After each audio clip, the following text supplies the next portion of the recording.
여러분 안녕하세요. 예. 오늘 본 강의 이제 그 인문과학 쪽의 내용들 들어가기 전에요. 제가 이제 한 3년 전부터 강의 때마다 이야기했던 내용과 관련돼서 오늘 우리가 이제 몇 년 전에 다시는 우리나라에 있어서는 안 될 참 참사가 있었지 않습니까? 그래서 그 세월호 참사를 겪고 그때 이제 우리가 미수습자분들이 학생, 교사 그리고 일반인 분들이 계셨는데 사실 그 안타깝게 그 유명을 달리하신 선생님들 또 교사 또 많은 또 우리나라 국민들 모두가 다 한 명 한 명이 이제 소중한 생명들이었을 텐데 끝내 수습되지 못하고 가족의 품으로 못 돌아와서 참 우리의 가슴을 아프게 했던 많은 분들 가운데 이제 학생 또 이제 이런 분들이 이제 아주 작은 뼈 조각 하나만이라도 이제 가족의 품으로 돌아오게 되어서 이게 정말 다행스럽다고 표현을 하는 게 맞는 건지 모르겠습니다. 근데 그래도 이제 그 기다렸던 가족 입장에서는 그래도 그 자체만으로도 얼마나 기다린 일이었나 싶은데요. 저도 오늘 제가 페이북에도 올렸습니다만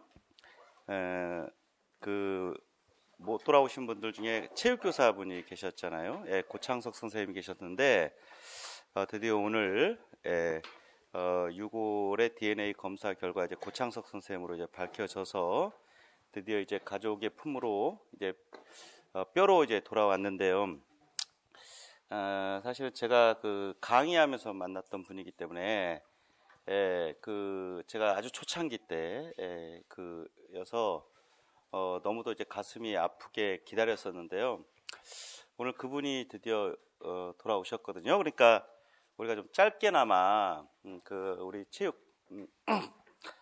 제 제자일 수 있는데 이렇게 학생들을 끝까지 이제 지키려고 했기 때문에 수영을 굉장히 잘하고 이런데 분명 혼자 살려고만 했다면 분명히 충분히 살 수 있었을 텐데 학생들을 지키다가 근데 더 깊은 곳으로 가서 이제 못 돌아오지 않았나 이렇게 제가 생각이 들었거든요.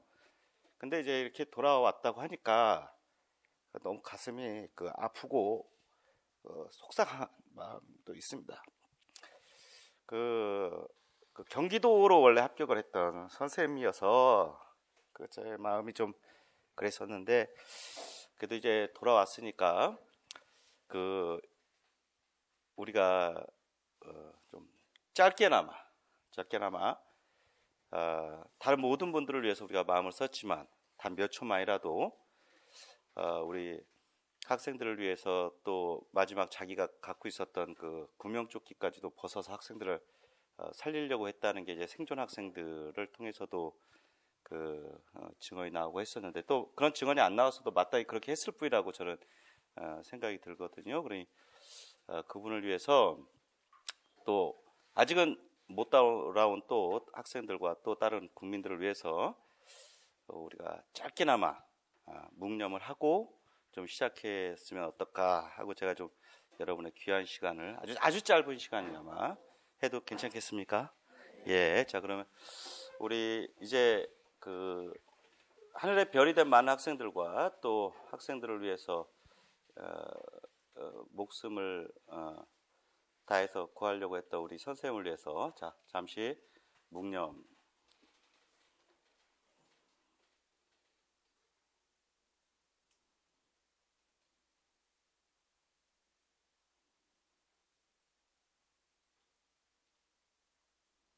자, 바로 네. 자, 제가 시작하는데 괜히 감성적이 돼서 죄송합니다. 나라다운 나라가 되는 것 같은데 자, 바로 그냥 강의 진행하죠. 예, 이럴 때 분위기 전환하는 게 좋을 것 같고 여러분은 반드시 살아남아라. 알았죠? 그렇다고 학생 버리지는 말고 학생들 곁에서 항상 같이 할 수 있는 그런 체육교사들 되고 또 오늘 뉴스 보면서도 그 신문에서 이제 속보로 떴을 때도 너무 제가 이게 아까도 말씀드렸지만 이게 기뻐할 일인지는 모르겠습니다만 참 마음이 그러면서 뉴스를 볼 때 그 체육교사 고창석 이러면서 나왔던 그 내용들을 보면서 마음이 정말 굉장히 짠했습니다. 그러니까 그런 일은 다시는 없어야 할 일이고요. 그리고 여러분이 교사 생활하실 때도 그런 일은 절대 있어서는 안 되겠다. 그러면서도 여러분이 항상 학생들과 함께 즐겁게 그렇게 생활해 주시길 바라면서 자, 인문과학편 체육교수법 내용을 가도록 하겠습니다. 체육교수법 쪽과 관련된 인문과학 쪽은요, 시험에서 굉장히 비율이 높아요. 그러니까 우리가 앞서 자연과학 쪽에서 세 개의 역학, 생리학 측정평가와 관련돼서 또 측정평가에서도 우리 측정평가 파트를 우리가 자연과학 쪽에 한 거는 통계 관련된 내용들이 굉장히 많기 때문에 그걸 자연과학 쪽에 놨는데 실제로는 우리한테 부담은 굉장히 되지만 점수로는 그렇게 크진 않은 거예요. 그래서 측정평가, 생리학, 역학 이렇게 하면 보통 한 24, 5점 전후인데 이 나머지 인문과학 쪽이 약 한 56점에서 55점에서 한 56점 정도 되니까 100점 정도는 훨씬 더 많습니다. 그러면 여러분들이 앞으로 시험 공부를 하실 때 전략적인 측면을 좀 접근을 하시면 인문과학 쪽은 난이도 자체는 크게 높지는 않거든요. 그러니까 이 인문과학과 관련되어 있는 체육, 교과교육학, 그 다음에 사회학, 심리학, 그 다음에 체육사, 원리 이런 내용들이 있죠.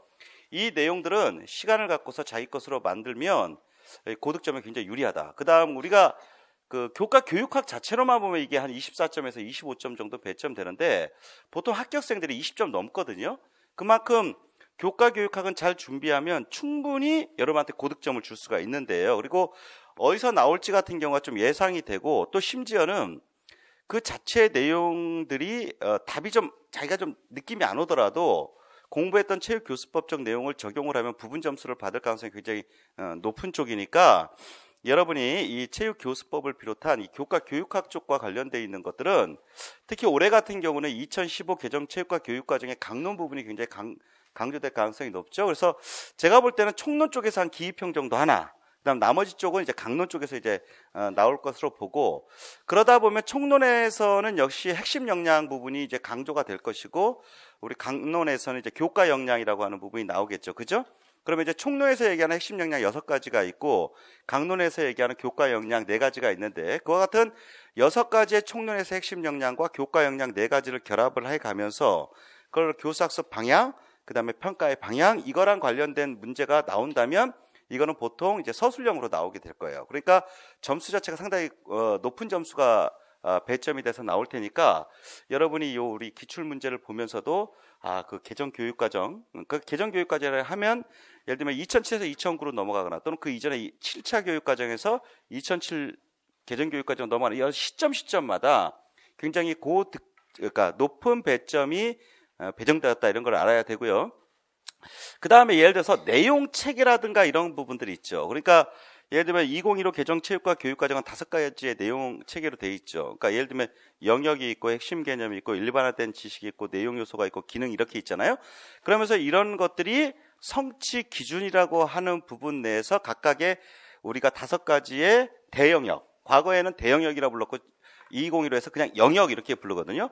그럴 때 그 대영역 혹은 영역 내에서 5가지 건강, 도전, 경쟁, 표현, 안전의 이 영역 내에 가나다 하면서 이렇게 15가지의 내용 항목들이 또 있습니다. 그 영역 항목 그 15가지가 결국 성취 기준을 잡는 영역이 되거든요. 그래서 그 15개의 성취 기준 영역과 관련돼 있는 부분도 꼭 잘 봐라. 그래서 2009에서 2015로 넘어가는 부분에서 이 성취 기준이라는 부분이 너무도 중요한 게 되었고 그러면서 지금 작년부터 벌써 이제 2015에 대한 것들이 전면적으로 이제 시험에 이제 반영이 되었는데 우리한테 굉장히 중요한 게 여러분 시점에서는 지금 작년 올해 계속 왜 중요하냐면 작년은 올해 들어가는 분들 발령 날 분들이잖아요.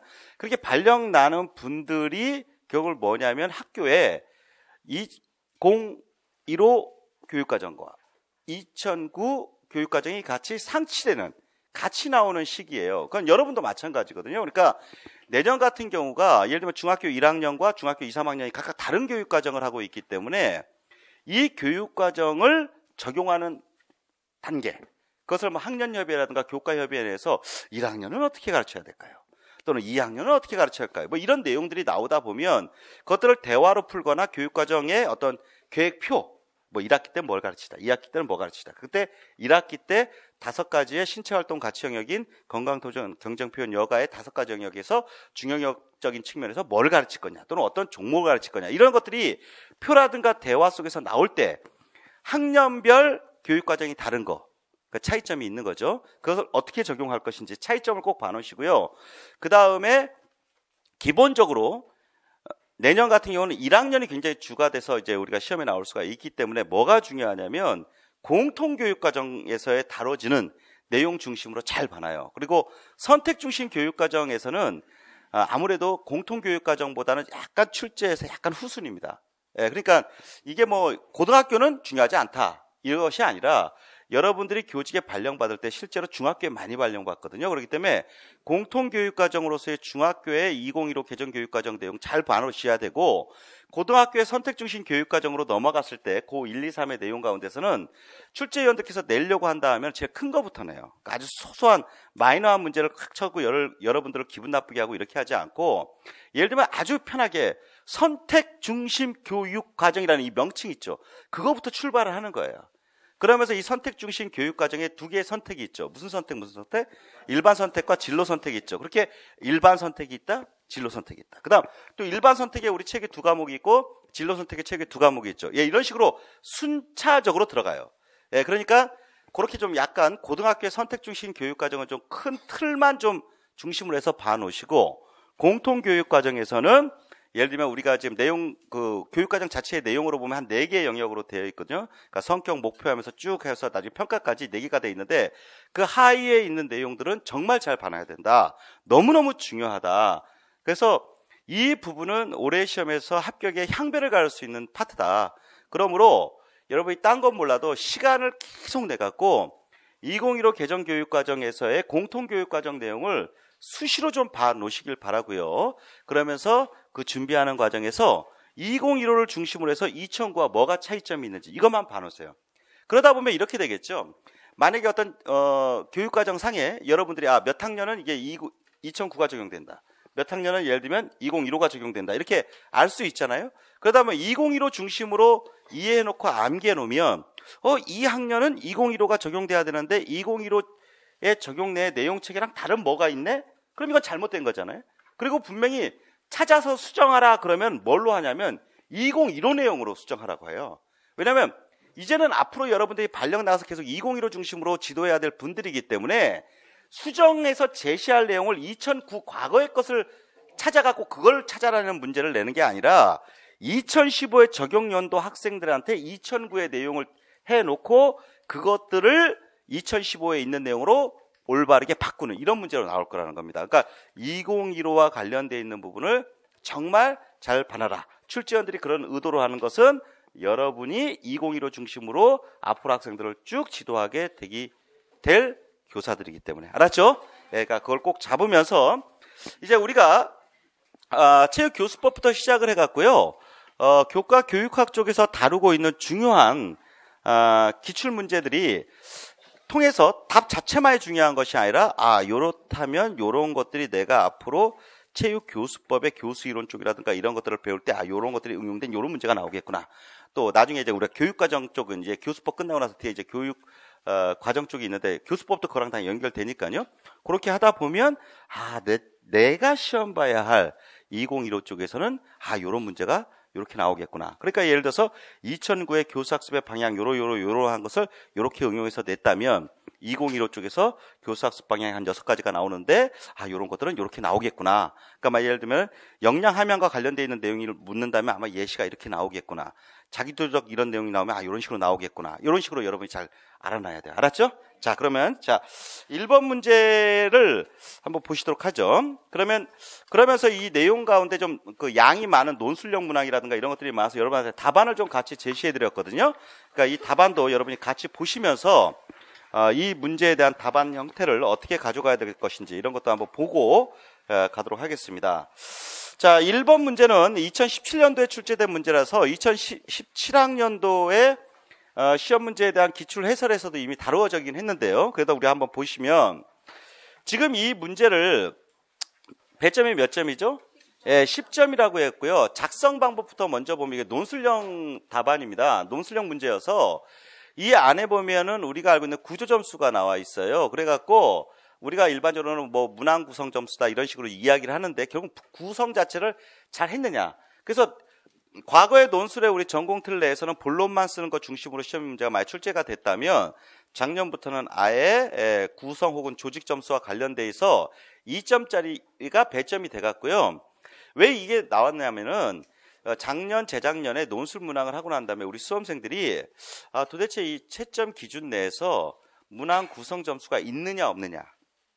그러면 예를 들면 내가 예를 들어서 답안을 채점할 때 문항 구성을 서론, 본론, 결론의 형태를 잘 했다면 그것들을 또 본 문항에서의 내용과 관련돼서 좀 했다면 내가 예를 들면 그걸 2점 정도 받고 채점을 할 수가 있는데 아예 그거 자체도 모르겠다.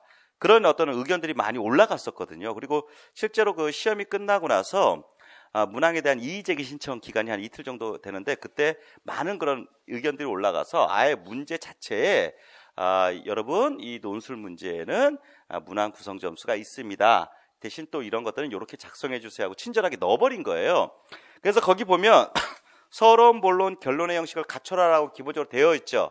그래갖고 논술을 할 때 뭐 서론하고 두세 줄 쓰고 본론하고 10줄 쓰고 결론하고 두세 줄 쓰고 이래도 상관없어요.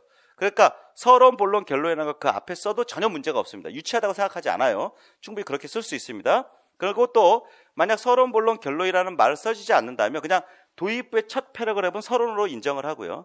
그 다음에 끝나는 맨 마지막 패러그래프는 결론으로 인정해서 그 서론과 결론의 내용이 실제 이 문제와 관련된 내용이냐, 그 관련이 좀 있으면서 좀 문항 구성이 됐느냐 이 정도를 보니까 너무 뜬금없이 그냥 진짜 너무 형식적이다.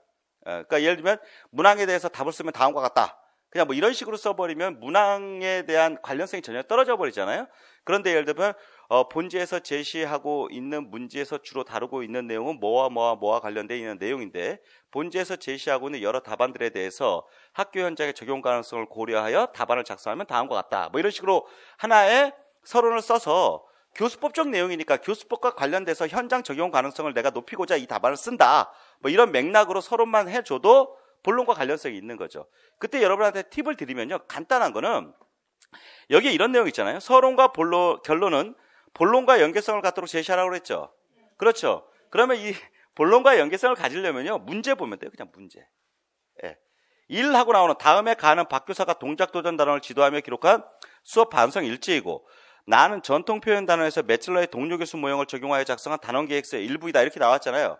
그러면 요 문제가 결국은 다음 내용을 보여주고 있는 거잖아요. 그러니까 예를 들어서 그 서론을 도입을 할 때 예를 들어서 위의 박교사의 수업 반성 일지와 그 다음 단원 계획서의 내용을 바탕으로 본지에서 요구하고 있는 답안을 작성하면 다음과 같다. 그럼 이게 2줄 정도 되거든요. 그럼 되는 거예요. 그러니까 서론 작성할 때 제일 좋은 방법은 뭐냐? 해당 문제가 도입되는 도입문 있죠. 그거를 응용해서 그 키워드 정도에 거기 보면 앞서 수업 반성 일지라는 말도 나오고 또 단원 계획서다 이런 말들이 나오죠. 그러니까 이 문제 자체를 응용해서 서론을 작성해라. 예. 그다음에 결론은 그러니까 1점은 그렇게 맞는 거예요. 뭐를 응용하라고요? 그 문제 자체의 도입문을 갖고서 응용해서 쓰면 된다. 예. 그래서 뭐뭐를 작성하면 다음과 같다. 이렇게 이제 끝을 맞으면 되고요. 결론은 뭐냐면 또 본론과 관련된 것이 결국은 도입문 아까 서론에서도 있었잖아요. 그러면 또 똑같아요. 위와 같은 이런 것들을 뭐 어쩌고 저쩌고 응용하여 체육 교사에 의해서 구현되는 체육 수업의 질적 재고를 꾀할 수 있을 것이다. 그러니까 뭐냐면 위의 방법론에 대한 답을 어떻게 작성하다 보면 나중에 체육 수업의 질적인 발전을 꾀하는데 도움이 될 것이다. 이런 맥락만 주면 돼요. 그러니까 체육 교수법의 궁극적인 목적은 뭡니까? 체육 교사가 교수법을 잘 배우고 잘 익혀서 학교 현장에서 잘 적용하여 우리 학생들이 체육 교육에 대한 질 높은 교육을 받아서 그것들에 대한 긍정적인 마음 같은 것들을 갖고서 나중에 체육에 대한 평생의 계속적인 자기 자신의 삶 속에서 체육이 함께할 수 있도록 이끌어주면 되는 거잖아요. 그렇지 않습니까? 그렇기 때문에 결국은 결론은 해당 내용을 통해 체육 수업의 질적인 재고, 높인다는 거죠. 질적인 재고를 꾀하고 이를 통해 학생들이 체육 수업에 대해 적극적 참여할 수 있도록 할 거다는 체육 교수법적인 일반적인 내용만 써주면 돼요. 그리고 실제로 그렇게 정도 되면요, 출제원들은 딱 이렇게 채점해요. 가만히 있어봐, 딱 내용. 오, 이 문제와 관련된 게 서론에 잘 돼 있네. 결론. 이런 거와 관련돼서 좋아. 하지 이게 맞냐 틀리냐는 없다. 그러니까 서론과 결론은 맞냐 틀리냐의 문제가 아니라 본문과의 연관성이므로 기본적으로 그 해당 문제의 도입문을 응용해 써라. 그러면 여러분이 이미 몇 점을 맞는 거다? 2점을 맞는 거예요. 그런데 그 해당 작년 시험 문제를 그 채점했던 분들의 이야기를 들어보면 논술 자체의 틀을 너무도 몰라갖고 이렇게 팁을 줘도 서론과 결론이라고 하는 걸 어떻게 써야 되는지를 몰라갖고 읽다 보면 뭐가 서론이고 뭐가 본론이고 뭐가 결론인지 문장 구성 자체도 못 알아보겠다 하는 사람이 상당수 된다는 거예요. 그러면 일단 개짜증 날 거 아니야? 뭐야 이게 어디야? 물론 분명히 시작하는 부분이 서론일 것 같긴 한데 관련성도 없고 글씨도 너무 형편없고 막 이렇게 되잖아요. 그러면 결론 봐요 안 봐요? 여러분 서론은 틀리고 결론은 맞는 거 이게 있겠어요? 구성 점수에? 벌써 서론에서 이렇게 가면요 결론도 있기 싫거든요. 그러면 무조건 구성 점수에서 그냥 2점은 빼고 가는 거예요. 그래서 그 해당 사람은 10점 중에 결국 몇 점 만점? 8점 만점 갖고 본론 쓴 걸로 채점 받는 거니까 안 좋은 거죠. 그러니까 여러분 꼭 제가 또 나중에 이제 모의고사 때 그런 연습을 하겠습니다만 논술의 틀 나오면 첫 번째, 두 번째 줄에 아예 선을 맨 마지막 두세 줄에 선을 딱 긋고 여기에 서론을 쓸 거, 결론을 쓸 것을 하나의 자신의 루틴으로 하나 갖고 있어야 돼요. 예, 그래서 해당되는 문제에 맞춰서 그 도입문과 관련되어 있는 것들을 응용하여 잘 써주면 된다. 알았죠? 예, 깨끗하게만. 그러면서 논술할 때는 반드시 패러그래프 시작할 때 제가 어떤 쓰기를 하라고 했어요? 예, 들여쓰기를 해서 충분하게 들여써서 이 논술 문항마다 보면 하위 문항들이 있죠. 그렇죠? 그래갖고 이게 10점 만점이면 뭐는 2점, 뭐는 2점 하는 이런 하위 문항들이 기본적으로 딱 눈에 보이는데 그 하위 문항마다 어떻게 하나의 패러그래프를 형성하면서 해줘라. 알았죠? 그러니까 본론 자체가 패러그래프 하나일 필요 없습니다. 그렇기 때문에 본론에서는 문항별로 패러그래프를 땅땅 작성해서 출제위원들께서 그 답안을 채점하는 데 있어서 이 수험생분이 어떠한 내용을 쓰고 있는지를 정확히 볼 수 있도록 해주시고, 또 하나의 팁은 또 뭐냐? 이 작성 방법이라든가 또는 출제의 조건 뭐 이렇게 얘기를 합니다. 그래서 작성 방법 조건에 의해서 제시를 할 때 되도록이면 순서에 맞게 써줘라. 네, 순서에 맞게 딱딱딱딱 답안을 써 나갈 수 있도록 해줘요. 근데 여기서 보면 작성 방법에 이 작성 방법 순서대로 써라 이렇게 돼 있나요? 네, 그런 건 없어요. 그래서 물론 순서가 없어서 예를 들면 이게 첫 번째 예시 문항보다 두 번째 예시 문항 걸 하위 문항을 답을 먼저 써도 되긴 되거든요. 근데 제가 아는 정보에 의하면 출제원들이 그걸 애써 찾아줄 여력이 없대요. 그러니까 예를 들면 무슨 말인지 알죠? 본론에 얘가 답을 한 4개 패러그래프를 썼는데 예를 들면 첫 번째 패러그래프이 사실 하위 문항에서 두 번째 거야. 그 다음 두 번째 패러그래프는 또 세 번째 거야. 그러면 채점위원이 요거는 두 번째 거 답 쓴 거구나. 요거는 세 번째 거 답 쓴 거라는 걸 모른다는 겁니다. 그러니까 실제 그 채점 기준표에 입각한 그 답안의 형식을 보면요, 한 문제당 이렇게 한 페이지씩 돼 있거든요. 그래갖고 예시 문항이 이렇게 쭉 차 있어요. 그래갖고 예를 들면 문항 번호, 그 다음에 문항 난이도, 그 다음에 출제의 근거 해갖고 예를 들면 2015-745 문서 몇 쪽에 몇 줄, 예를 들면 체육교수법 누구 저자의 책 몇 줄, 이렇게 다 해갖고 2권, 최근엔 3권까지 늘어났다고 그래요. 과거는 2권인데 3권 이상이 공통적으로 나오는 내용을 이렇게 하거든요. 이해되시죠? 그러고 해서 한 다음에 그 다음에 답안이 쭉 있는데 그 답안 자체가 순서대로 돼 있다는 거예요. 그러면 채점위원은 누굽니까? 출제위원이 채점을 하지 않거든요. 그러니까 채점위원은 그거에 맞춰갖고 채점을 하다 보면 아주 정말 눈에 딱딱 띄게, 지금 여기 그 작성 방법에 보면 1번, 2번, 3번, 4번 이렇게 문항 넘버링이 돼 있어요, 안 돼 있어요? 안 돼 있잖아요. 그러니까 만약에 넘버링이 되어 있다면 이게 순서가 예를 들면 나는 그냥 1번보다는 2번부터 먼저 쓰는 게 수월하겠다 그러면 2번부터 써도 되거든요.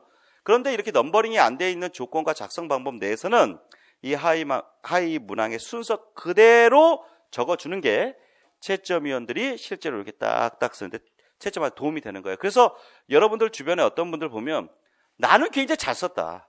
논술문항 굉장히 잘 썼다. 그리고 전체적으로 잘 썼다. 그런데 이상하게 좀 내가 생각했던 것보다 많이 떨어졌다 할 때는요. 자기도 모르게 그렇게 문항 구성이 굉장히 꼬여있을 가능성이 높아요. 그럼 채점위원들은 애써 찾아서 하기가 하니까 그냥 그어버린다 이거죠. 그러면 그냥 구성 점수는 좋은데 뭐 전반적으로 한 3점. 원래는 한 7, 8점 받아야 할 점수가 그 구성 자체에서 순서를 잘못 작성함으로써 점수가 뚝 떨어져 버릴 수가 있으니까 여러분은 지금부터 친구들과 스터디하거나 할 때 이런 기출문제를 갖고서 한번 답안 작성 연습을 할 때 반드시 어떻게 해야 된다?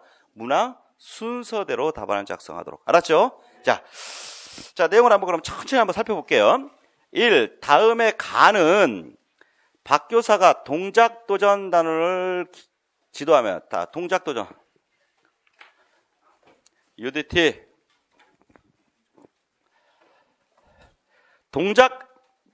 동작도전은 공통교육과정의 몇 학년에 가르쳐? 2015에서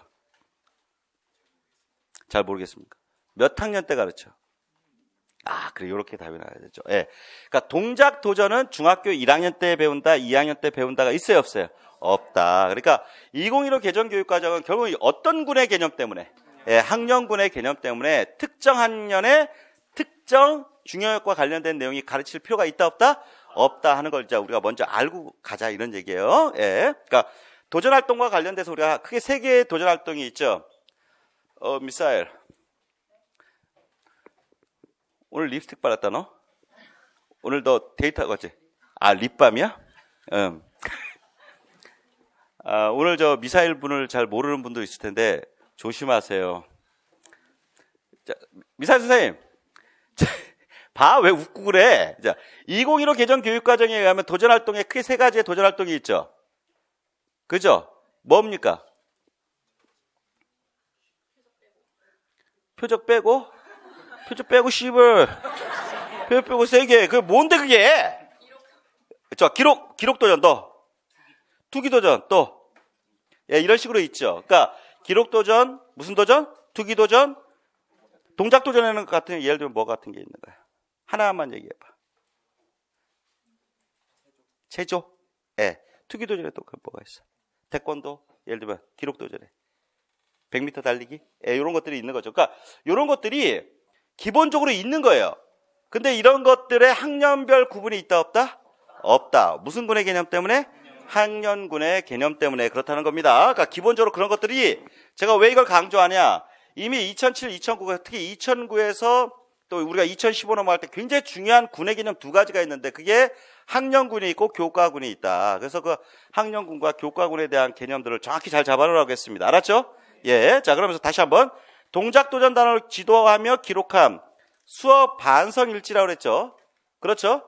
자, 그럼 수업 반성일지. 선생님, 수업 반성일지는 누가 작성하는 거예요? 교사 자신이 하는 거죠. 그러니까 이게 이 수업 반성일지는 우리가 알고 있는 교사의 교수 사정 방법들이 있죠. 전통적 관찰법이 있고 체계적 관찰법이고 뭐 이런 거 있죠. 거기서 이것들은 기본적으로 어떤 기록법이 돼요? 자기 기록법이 되죠. 그죠? 수업 반성일지들은 기본적으로 자기 기록법의 한 틀이다. 이런 얘기입니다. 네. 분명히 반성일지 나오면 이 교사 자신이 자기가 좀 잘못한 부분에 대해서 이제 이야기가 나오는 거죠. 그 다음 나는 전통 표현 단원에서 자, 표현 단원 그랬네요. 선생님, 표현에 3가지가 있죠. 2015에. 표현 활동에. 여기 전통 표현은 있으니까 뭐 전통 표현은 있겠지. 현대. 또. 무슨 표현? 스포츠 표현. 이게 뭐냐? 여러분들이 이 항목들을 지금 외워야 돼, 안 외워야 돼? 외워줘야 되는 거예요, 지금. 근데 지금은 못 외워도 돼. 점차 외워줘. 알았죠? 그래서 아까도 얘기했지만 건강, 도전, 경쟁, 표현, 안전 5가지 영역에 하위 성취 기준별 가나다 15가지 있는 거 있죠? 꼭 외워줘. 진짜 꼭 외워줘. 알았죠? 그러면 봐봐. 가나다 있어. 그럼 출제위원이 어떻게 내겠니? 한번 생각해봐. 15개지 쫙 늘어놓고 그 중에 띵띵 이렇게 하겠니? 안 그러겠지. 예를 들면은 어느 학년에 뭐를 가르치는데 예를 들면 무슨 활동 뭐 이런 게 있다. 그 중에서 어떤 것 중략, 하략 뭐 이런 것들을 해가면서 예를 들면 도전활동, 표현활동 이런 걸 하고 가항목, 나항목은 해놓고 다항목 하나 비워놓는다든가. 또 하나는 나항목, 다항목이고 가항목 비워놓는다든가. 그러면 비워놓은 게 하나니까 나머지 2개가 나오니까 하나의 답이 명확히 나오잖아요. 그럼 그거에 들어갈 거 뭐냐 이렇게 묻겠죠. 그러면 그러면 여러분이 거기서 쪼잔하게 이렇게 단순한 암기 문제를 내 이러면 돼요? 출제를 그거 왜 내셨겠어요? 여러분이 교사가 되기 전 직전 교사들이니까 자신들이 학생들을 지도해야 할 최소한의 교육과정 내에서의 내용 영역을 알고 있는가 이거 묻는 거 아닙니까? 또 실제로 그래야 돼요, 안 그래야 돼요? 그래야 되죠. 예를 들면 여러분이 임용시험에서 교과 교육학은 막 죽 썼는데 내용학은 뭐 너무 잘 맞아갖고 어쨌든 합격을 했어. 그 다음에 교직 나갔는데 선생님들이 어머 축하드려요. 그 어려운 임용시험을 뚫고 이렇게 오셨으니 축하드립니다. 자, 그러면 우리 교과협의회를 해볼까요? 하는데 거기서 저는 교육과정을 모르니까 선생님들이 다 가르쳐줍니다. 이러면 되겠습니까? 예?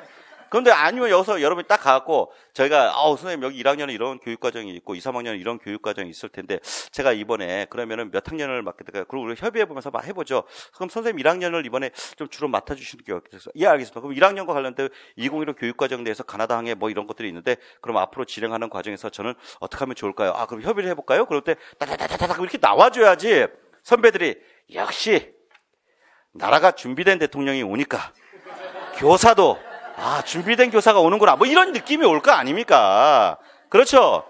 예, 그러니까 준비된 교사이냐, 아니냐. 예, 그거를 알기 위해서 기본적으로 교육과정 하는 거예요. 그래서 과거 시험 문제 보면요. 어찌보면 지금 보면 굉장히 쉬운 거 있잖아요. 예. 예를 들면 선택 과목에 교과목 명을 써라. 뭐 이렇게 나온다고요. 그러면 꼭 그런 문제 틀린 애들이 뭐라고 하냐면 이따위 식의 문제를 냈다고. 그럼 그따위 식의 문제도 못 풀면서 내가 할 얘기는 임용을 합격하길 바랬냐 얘기. 그럼 출제원들이 낸 의도도 봐. 최소한 그럼 내용 체계는 모른다 치자. 그때 7차 교육 과정에 예를 들면 8개의 내용 체계가 막 쫙 있었거든요. 그때는 좀 약간 실기 종목 영역 같이 이렇게 돼 있어요. 체조, 육상, 뭐 이렇게 이런 식으로. 뭐 그런 다음에 예를 들면 이론, 보건 뭐 이런 식으로 돼 있었거든요. 그거는 모르더라도 교과목 명은 알아야 되잖아. 그렇죠. 선생님. 공통교육과정 있죠. 중등학교에서의 공통교육과정은 몇 학년입니까? 자, 이렇게 물어보면, 자, 봐. 공통교육과정을 중등학교 그랬어요. 예. 쫄지 마. 당황하지 마. 너는 어차피 1년 내내 나한테 앞에서 당할 수밖에 없어. 자, 공통교육과정의 중등학교 학년은 몇 학년입니까? 그래요. 7, 8, 9학년. 중 1, 2, 3이잖아요. 그렇죠. 이런 것들을 당연히 아는데 제가 이제 또 묻는 거예요. 공통교육과정의 중등학교 체육 교과목 명이 뭡니까? 체육. 그래요. 그러니까 그러면 우리가 근데 제가 지금 이렇게 묻지만 실제로 이걸 딱 한번 써봐라. 아무 말도 안 하면 10명 중에 2, 3명은 못 쓴다고요. 뭐가 있나 보다. 공통교육과정의 체육은 체육 그대로 있는 거죠. 또 나중에 선택 과목, 우리가 선택 주신 교육과정에도 있습니까? 일반 선택 내에 있죠. 예. 그때 일반 선택 과목 중에서, 이거 봐봐요. 또 문제가 고등학교의 선택 중심 교육과정 중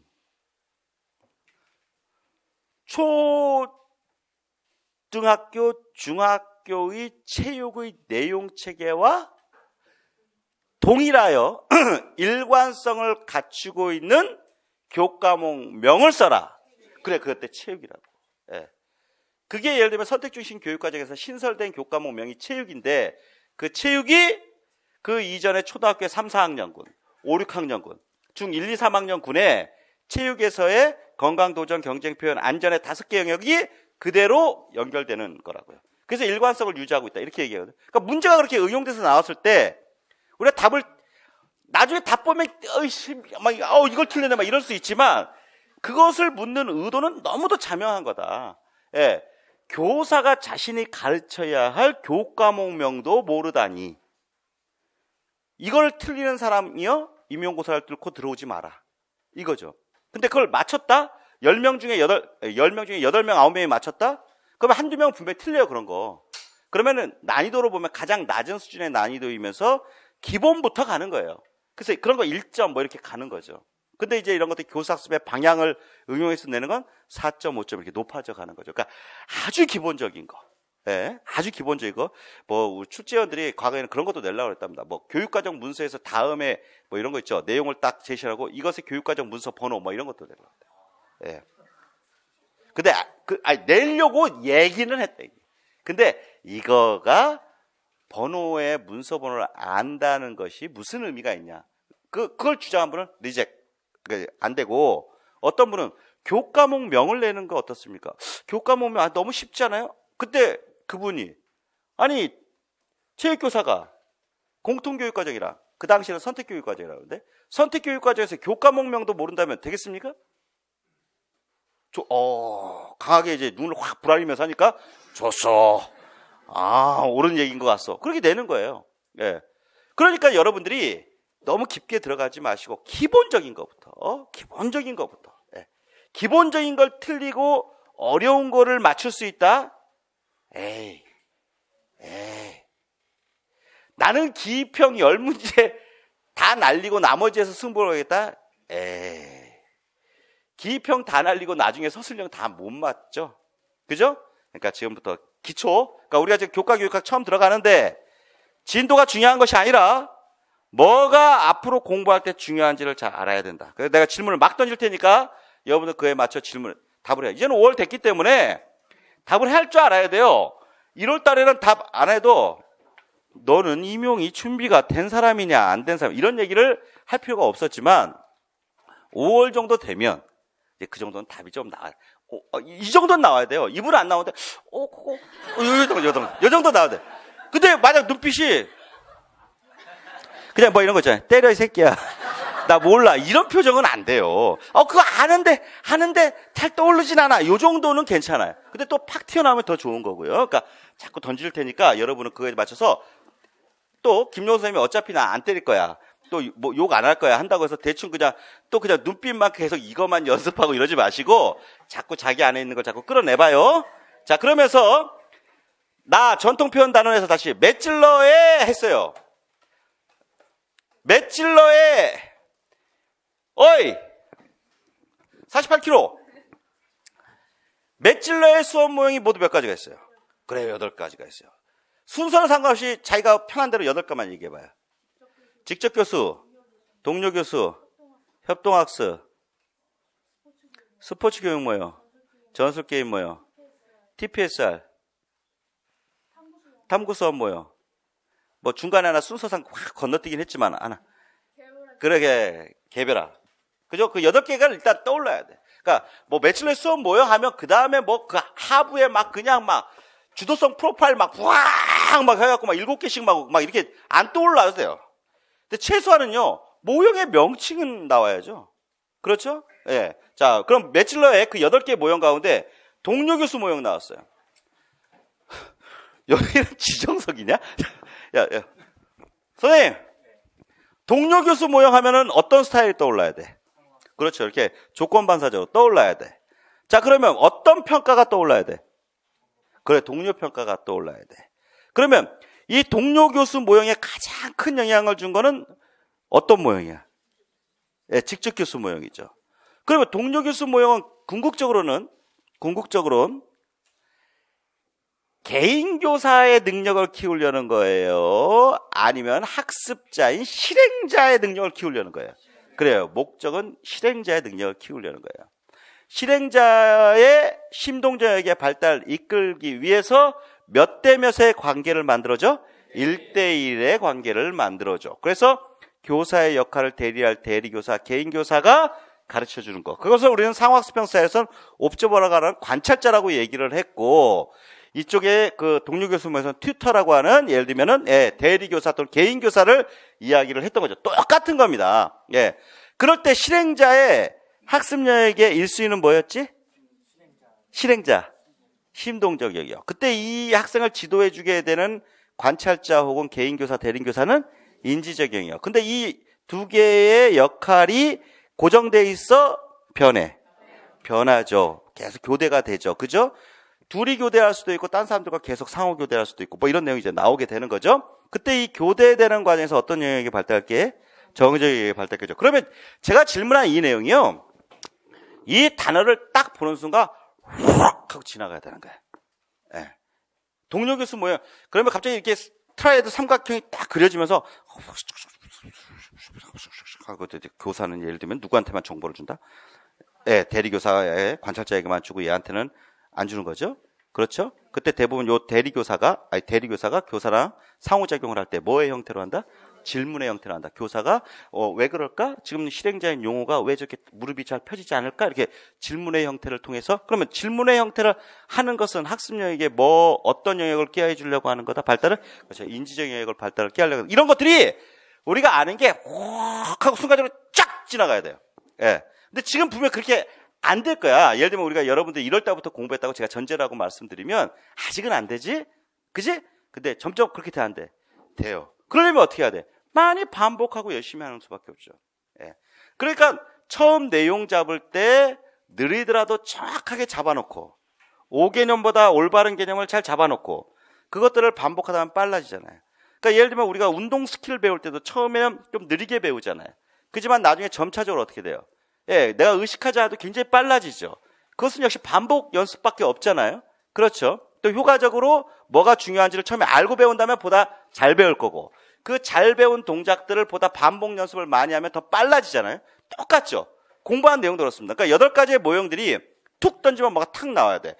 탁! 자기야! 직접 교수! 뭐 떠올라야 돼? 교사 중심, 그 다음에 로젠샤인 뭐 이런 거 떠오르면서 직접 교수 모형 막 6단계 확 떠올라야 되죠. 동료 교수 하면 방금 이런 거에 나와야 되는 거고. 그러면 개별화! 그러니까 개인 학습지 중심으로 쫙 따고. 협동학습 모형! 정의적 영역과 관련되어 있는 팀 구성하고 예를 들면 그와 관련된 과제 구조 전략 막 이런 거 떠올라야 되죠. 스포츠 교육 모형! 6가지의 어떤 특성 내에서 스포츠위원회를 중심으로 선수의 역할과 비선수의 역할을 한다. 뭐 이런 거 떠올라야 되는 거죠. 그렇죠. TFSR. 헬리스의 수준들이 쭉 떠올라야 되죠. 그렇죠. 이런 식으로 떠올라야 돼. 그렇게 떠오르는 걸 빠르게 떠오르고 나중에 혼자서 그냥 공부라는 게 딴 게 없어요. 꼭 책을 보고 뭐 정리된 걸 보고 이런 거 아니에요. 그 예를 들면 갑자기 화장실 갔다 하는. 그럼 화장실 가는 시간은 자신만의 시간이잖아. 그럼 똥을 이렇게 뿌직뿌직 때리면서 스포츠 교육 모형, 예를 들면 역학적과 관련된 내장근의 활동들, 뭐 이런 것들을 딱 생각하면서, 평활근의 지금 작용들이 나한테 이루어지고 있구나, 뭐 이런 것들을 생각하면서 생활 자체가 계속 하는 거죠. 그 또 넘어가다가 예를 들면 저기 컵밥 먹으려고 하다가 이렇게 뭐 어디를 건너간다.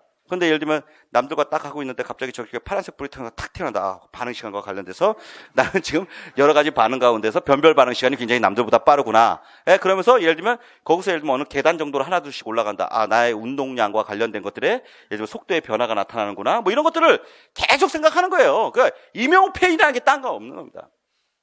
자신의 삶 속의 모든 것이 뭐예요? 임용과 관련된 걸 하는 거예요. 예. 그래서 계속 생각하는 거예요. 생각하고. 그러니까 책상에 앉아만이 공부가 아니라 지하철 타고 가다가 예를 들면 8개의 모형을 쭉 그다음 스타일이 그러면 교육과정 이번에 2015 책임 뭐 그냥 뭐 이러는 거죠. 거기서 또 지하철 타갖고 친구랑 뭐 이거 하고 잠들기 전까지 하고 이러면 안 돼요. 예. 여러분은 공부가 예를 들면 책상에 앉아 있는 것만이 실제 학습 시간이냐? 그렇지 않은 거 아니에요? 예? 여러분한테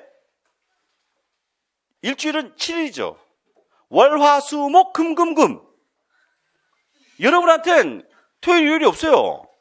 일요일은 예를 들면 잠깐 예를 들면 자신의 종교 활동이라든가 이런 걸 갈 수가 있는데 뭐 금요일날 열심히 한다면 토요일날은 뭐 영화 봐야 되고 일요일날은 뭐 예를 들면 예배 보러 갔다가 예를 들면은 하나님을 하면서 막 24시간 기도 24시간 기도하면 차이 났지.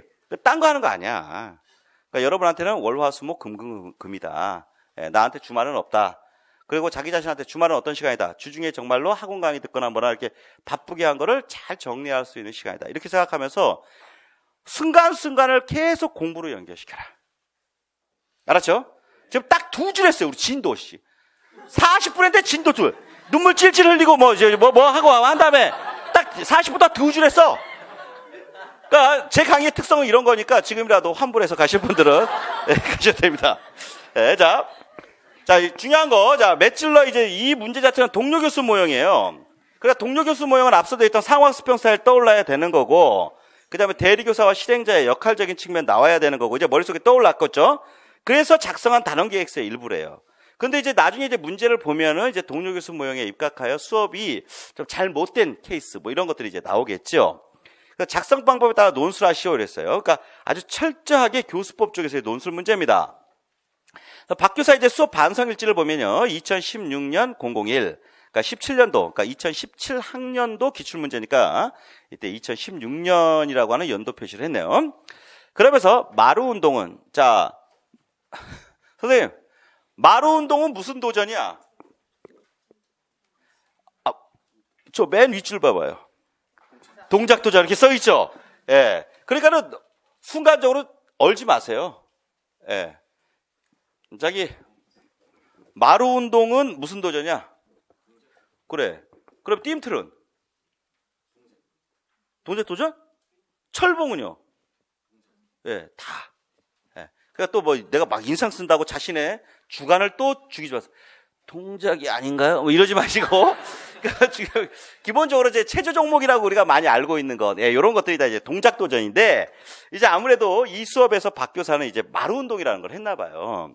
그래서 마루 운동은 학생들이 어렵고 익숙하지 않은 동작을 배워야 하기 때문에, 자, 어렵고 익숙하지 않은 동작을 배운다는 건 학생들이 초보자다, 숙련자다?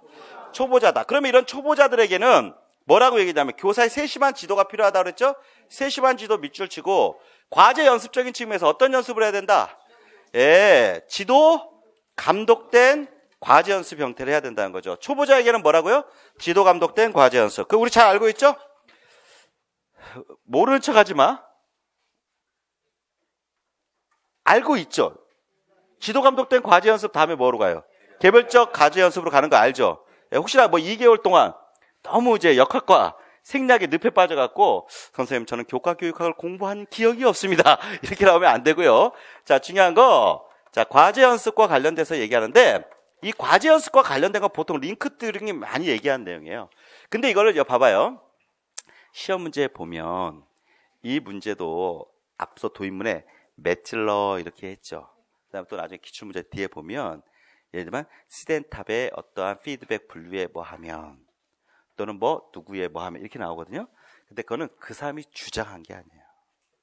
뭐냐면 그 사람의 저서 안에 담겨 있는 내용이에요. 그러니까 여기서 예를 들면 우리가 매찔러 어쩌고저쩌고 나오면 체육수업 모형이라고 하는 그 책, 네. 링크다 그러면 체육학습 교수법 이런 책이 있어요. 지금 우리 임용계에서는 수험생들이 잘 안 보는데 여러분이 잘 아는 과제 발달 이런 거 있죠? 예, 이런 것들이 링크의 책이에요.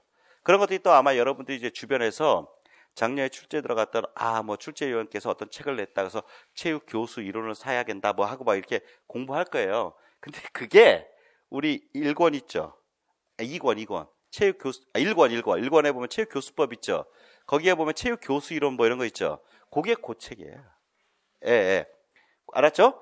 그러니까 뭐냐면은 그 체육 교수 이론 책이 번역된 거를 또 작년에 출제에 들어갔던 분이 그 같은 공저자가 그 책을 번역했던 거를 좀 업그레이드 시켜서 훨씬 더 좋게 만들어 놓은 거거든요. 그러니까 그런 것들은 나중에 제가 이제 수업에서 그런 주요 내용들을 정리하거나 이러면서 이제 다 들고 문제로 다 만들 거거든요. 그러니까 또 새삼스럽게 또 그 책을 사다. 막 과제 발달이 거기서 다 나왔대. 막 이런다고요, 학생들이. 그러면서 과제감 발달, 과제내 발달 있잖아. 그 확대 내용이 여기 봐봐. 여기 다 있어. 뭐, 씨발. 그럼 이거 사야 돼. 그 바보인 거야. 근데 그게 잘 보면 왜 바보라고 하냐면요. 자기가 공부한 책에 있다? 다른 학원 강사분들이나 이런 분들도 책을 굉장히 두껍게 잘 만들어내시잖아요. 뭐 다 넣잖아요. 거기 보면 다 있어요. 있는데 그걸 못 찾아, 자기가. 수업 들었는데도 몰라. 못 찾아. 그러니까는 양에 치여갖고 몰라요. 제 쓰레기 5권 있잖아요. 그 쓰레기에 보면은 쓰레기 1권에 있어요. 근데 다 있거든요. 그런데 그 책이 제가 저자입니까? 에이, 저자 아니에요. 예. 제가 쓰레기라고 얘기하는 게 저 같으면 이미 옛날 스타일로 갔으면 표절로 잡혀 죽었어야 돼요. 예. 그러니까 저는 여기다 편저 이렇게 써놨잖아요. 그냥 옮겨 적었다. 옮겨 적었는데 잘 이렇게 꾸몄다 이런 얘기예요. 옛날에 제가 이거 학원 교재 냈을 때는요. 편저라는 말도 창피한 거야. 부끄러운 거야. 그래갖고 뭐라고 하냐면 옮겨 적으니라고 그랬다고. 예전에 2000년대 한 중반에 도저히 편저라는 말도 좀 쪽팔린 거야. 그래서 그래 우리 식의 표현을 하자. 옮겨 적으니 김용호. 진짜 옮겨 적은 거거든요. 예. 근데 중요한 건 여러분이 새로 책 쓰지 마라. 이미 여러분이 공부한 내용 가운데 어떻다? 다 있다. 알았죠? 그 내용 가운데 이 과제 연습이라고 하는 게 여러 책에 다 있어요. 그때 일반적으로 얘기하는 내용이 지도 감독된 과제 연습이고요. 지도 감독된 과제 연습을 먼저 하고 그 다음에 뭐로 가라고 그랬죠? 개별화? 개별화 너무 좋아하지 말고 개별적 과제 연습을 하게 됩니다. 그러니까 지도 감독된 과제 연습은 학습의 무슨 기? 초기에 하고요. 개별적 과제 연습은 학습의 점차 중후기 쪽으로 가요. 그러니까 기본적으로 지도 감독된 과제 연습 후 개별적 과제 연습으로 간다는 거예요. 그럼 학생들 입장에서는요. 과제 자체에 완전 쌤핑. 완전한 초보자일 때 보통 교사가 일일이 피드백 주고 설명하고 시범하고 잡아주고 이러면서 지도 감독된 과제 연습을 하게 돼요. 그 다음에 개별적 과제 연습은 이 말 자체가 정말로 학생들이 개별적으로 과제 연습을 하는 거예요. 그러면 교사를 이렇게 돌아다니면서 잘하고 있나 이러는 거죠. 그러면 여기 상황을 한번 잘 봐봐요. 아무래도 초보자보다는 비초보자, 완전히 숙련자까지는 안 가더라도 비초보자들이 이런 개별적 과제 연습을 하는 거죠. 우리 체육 수업에서 완전한 숙련자 이거 별로 많지 않거든요. 그래서 저는 이제 비초보자라고 표현을 했습니다. 그럼 여기 봐봐요. 지도 감독된 과제 연습에선 교사가 일일이 가이드 해줘야 되잖아요. 그렇죠.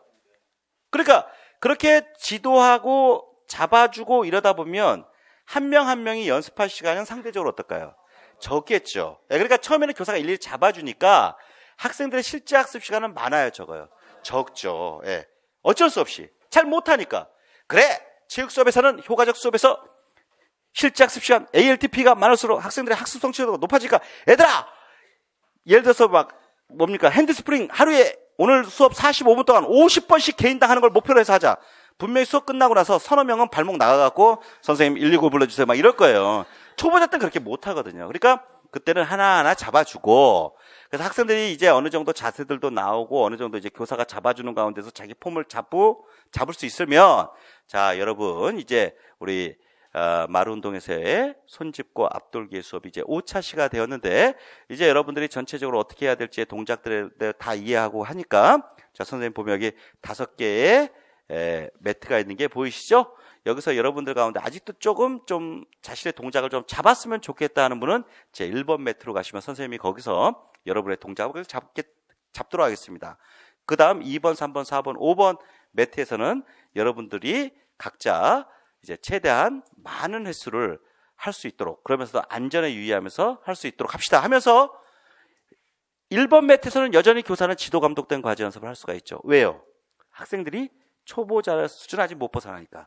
근데 2번부터 5번까지는 이제 비초보자 수준, 그러니까 초보자의 수준을 이제 벗어난 학생들한테는 보다 많은 학습 반복 기회를 가지면서 그 속에서 많은 자신의 동작 수행을 할 수 있게 되니까 학생들의 학습 성공률, 그 과제 성공률이 점차 어떻게 돼요?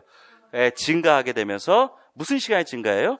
실제 학습 시간이 증가하게 되니까 그 과제에 대한 학습 성취도가 어떻게 돼요? 높아지는 거죠. 그래서 지도 감독된 과제 연습은 좋다. 개별적 과제 연습은 안 좋다. 이렇게 얘기하지 않고 이건 한마디로 교사가 학생들을 가르치는 과정에서 학생의 수준에 맞게 단계별로 하는 거예요. 그러다 보면 이 지도 감독된 과제 연습은 보통은 우리가 수업 모형에서 직접 교수에서 많이 하는 형태예요. 반면에 개별적 과제 연습으로 가면은 이거는 교사가 학생들한테 정보를 주고 학생들이 많이 반복 연습을 하다 보니까 동료 교수 모형에서도 많이 활용돼요. 동료 교수 모형. 이해되시죠? 그 다음에 수업의 형태로 보면 과제식 수업에서도 많이 활용돼요. 과제식 수업을 우리는 뭐라고 하죠? 스테이션 수업이라고 하는 거죠. 그 다음에 이제 스타일적으로 가보면 어떤 스타일에서 많냐면 연습형 스타일에서 많이 적용돼요. 그러니까 아까 제가 모형 내에서 수업 모형에서 동료 교수 모형에서 적용할 수 있다는 거는 동료 교수 모형만 개별적 과제 연습을 할 수 있다가 아니라 그런 동료 교수 모형의 형태를 갖고서 개별적 과제 연습을 할 수 있다는 걸 의미합니다. 알았죠? 예, 그거 꼭 이해해 놓으시고요. 자, 그러면서 교사가 그래서 나는 직접 교수 모형의 방식으로 모든 학생들에게 개별 지도를 충실하게 하려고 노력했지만, 그러니까 지도 감독된 과제 연습 형태를 하겠다는 거죠. 한 명 한 명 잡으면서 단원을 마칠 때까지 개별적인 지도는 잘 이루어지지 않았다. 이때 학생 수가 너무 많아. 자, 학생 수가 너무 많아. 나 혼자 모든 학생을 일일이 지도하는 것이 생각보다 힘들었다. 그래서 전통 표현 단원에서는 이를 해결할 수 있는 방법을 찾아야 하는데 하고 했어요. 그러면 여기서요, 그냥 느낌으로 오는 가장 큰 문제점은 뭡니까? 이 박 교사께서 어떤 의욕과 함께 학생들을 지도하는 과정에서 학생들 한 명 한 명에게 맞는 개별적인 피드백이라든가 이런 걸 주는데 한계가 있다. 또 개별적 피드백을 또한 느리게 주는 게 아니라 즉각적으로 좀 주고 싶은데 그런 한계가 있다. 아, 미치겠다. 어떡하지? 이런 고민이 아니에요? 그러니까 이거를 해결하기 위해서 나중에 어떤 모형을 적용했을까요? 동료 교수 모형을 왜냐하면 이 내용 가운데 전통 표현 단원에서는 이걸 해결하기 위해서 노력해야지 해놓고 전통 표현 단원 할 때 그걸 했다 이거예요. 예를 들어서. 근데 이제 거기서도 뭔가 좀 문제가 좀 있는 상황들이 나오는 거죠. 예. 자, 그다음 전통 표현 단원 계획서의 일부를 보면 단원 계획서가 영역은 표현, 전통 표현이고요. 신체 활동 우리나라의 전통 무용, 탈춤이죠. 대상은 1학년이고 총 시수는 12차 시에 장소는 무용실에서 했고요. 교수학습 방법에 대한 것을 내용 선정, 수업 운영, 참여 형태, 학습 진도, 상호작용 나오죠. 그러면 지금 여기서 1, 2, 3, 4, 5의 내용 선정, 수업 운영 등등이 결국은 어디서 나온 거예요, 이거? 예, 수업 주도성 프로파일과 관련되어 있는 내용들을 수업 상황으로 적어 놓은 거죠. 네.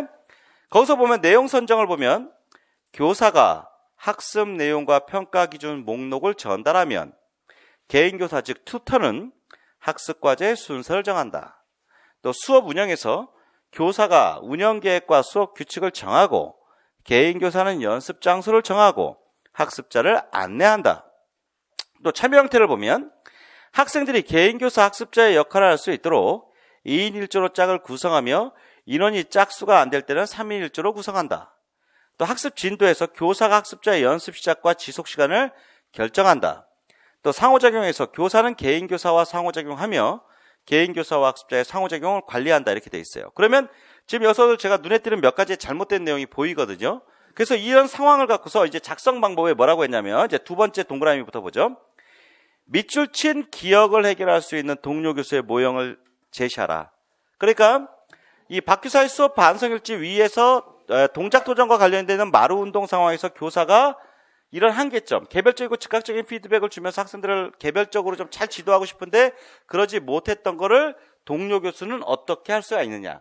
결국 교사의 역할을 대리할 수 있는 1대1의 교사가 학생들한테 즉각적이고 개별적인 피드백을 줄 수 있다는 게 큰 장점일 텐데 그런 내용들이 요구되는 문제가 하나 나왔고 또 단원계획서의 교사학습 방법에서 이 단원계획서는 그 두 번째인 전통표현 쪽의 내용이죠.